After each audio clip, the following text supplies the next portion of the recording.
ketika KPU telah memutuskan memberikan penetapan terhadap Pak Prabowo dan Mas Gibran sebagai calon presiden dan wakil presiden terpilih, saya telah menyatakan menerima keputusan KPU itu dan mengucapkan selamat. Tetapi juga bersama dengan itu, saya juga menegaskan bahwa seluruh proses dan upaya mencari rasa keadilan harus bisa kita hargain bersama. Maka ketika kawan-kawan sedang berjuang untuk dan atas nama paslon nomor 1, Bung Anies Baswedan dan Bung Muhaimin Iskandar, Nasdem tetap berada menghantarkan perjuangan di Mahkamah Konstitusi. Hari ini Mahkamah Konstitusi telah memberikan keputusan menolak seluruh gugatan. Apa sikap kita?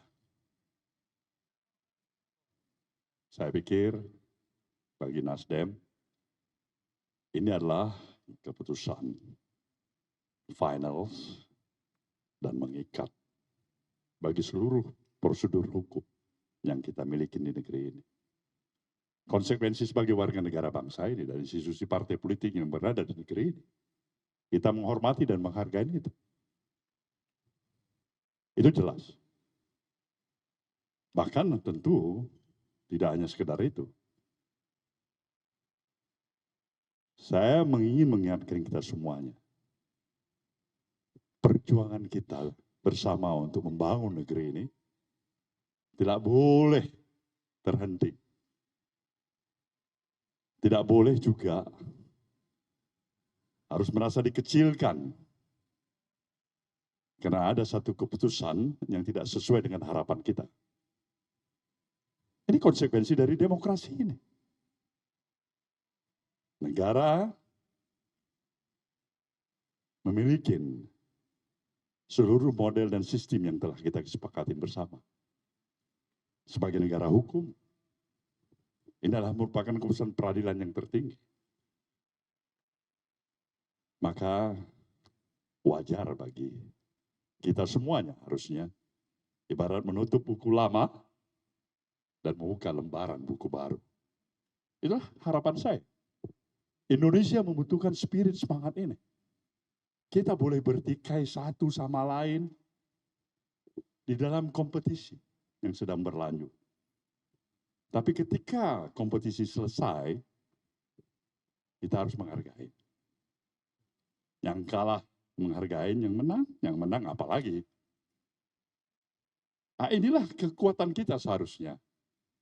Saya mengharapkan ini harus menjadi kekuatan bangsa ini. Karena ancaman yang bisa melemahkan terhadap seluruh proses perjalanan kehidupan kebangsaan kita. Yang akhirnya bermuara kepada kepentingan rakyat banyak. Ini harus kita perjuangkan. Disinilah keteladanan para elit bangsa ini diperlukan. Keteladanan atas konsistensi sikap, ucapan, dan perbuatannya.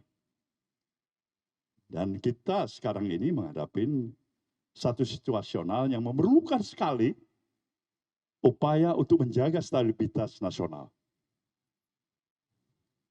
Saya harus katakan ini. Anda semua sudah memahami itu. Indonesia tidak berada dalam posisi sendiri di permukaan bumi ini. Kita berada dalam komunitas dunia internasional. Kita berhubungan satu sama lain. Apa yang terjadi di Iran, apa yang terjadi di belahan-belahan Eropa, China, Amerika, itu membawa langsung atau tidak langsung impact yang tersendiri kepada national interest kita. Dan harus bisa kita pahamin, posisi kita hari ini tetap harus menjaga kewaspadaan yang cukup tinggi untuk mengutamakan national interest kita. Dan salah satu modal terbesar yang dipahami oleh Nasdem adalah menjaga stabilitas nasional itu sendiri. Kalau ini tidak mampu, kita jaga. Saya pikir ini ancaman bagi kita sebagai satu bangsa. Ya. Pak Surya, izin Bella dari CNN TV Indonesia. Kalau misalnya menanggapi dari jawaban Bapak tadi, berarti tandanya apakah Nasdem sudah konkret untuk merapat ke koalisi Prabowo dengan Gibran? Dan yang kedua, mau konfirmasi Pak, ada informasi yang kami dapatkan bahwa katanya Pak Anies mau bertemu dengan Pak Surya pada sore ini. Apakah betul Pak? Terima kasih. Ya, yang pertama lah dulu. Mungkin ada usulan lain selain merapat ke pemerintahan? Coba. Ada usulan? Kalau ada usulan boleh kita pertimbangkan juga. Itu yang pertama, kita bisa pertimbangkan itu. Kalau enggak, ada usulan lain ya apa sebenarnya yang lebih baik bagi Nasdem? Dengan spirit dan semangat seperti apa yang saya utarakan tadi. Itu satu. Kedua benar, Bung Anies kan saya dapat konfirmasi mau singgah kemari bentar sore ya. Itu benar. Mungkin jam-jam 5 atau jam 6 nanti. Bentar lagi. Oke, apa lagi? Atau tunggu Bung Anies nanti? Ya, silakan. Selamat sore Pak Surya, Ya, selamat sore. dari Partai Nasdem. Saya Irfan dari tirta.id. Tadi kan Pak juga terkonfirmasi ada keinginan untuk tergabung dengan 02 atau Prabowo Gibran. Yang berikutnya adalah mengenai hak angket Pak Surya. Apakah hak angket ini masih akan berlalu walaupun saat ini suaranya sudah mulai senyap, tapi setelah keputusan MK ini apakah masih akan disuarakan Pak Surya? Terima kasih. Ya, progres perjalanan waktu sejujurnya membuat hak angket sudah tidak up to date lagi untuk kondisional hari ini. Itu menurut Nasdem. Dari satu proses perjalanan, minute by minute, jam by jam, waktu ke waktu, hari per hari. Saya ini melihat esensi daripada keberadaan hak angket sudah jauh daripada harapan kita bersama. Tapi bukan berarti kita menghalangi upaya untuk meneruskan. Barangkali perjuangan untuk melanjutkan hak angket itu. Subjektivitas Nasdem menyatakan time frame-nya tidak tepat lagi. Saya harus katakan itu.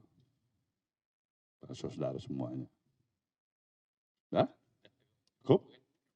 Baik, terima kasih.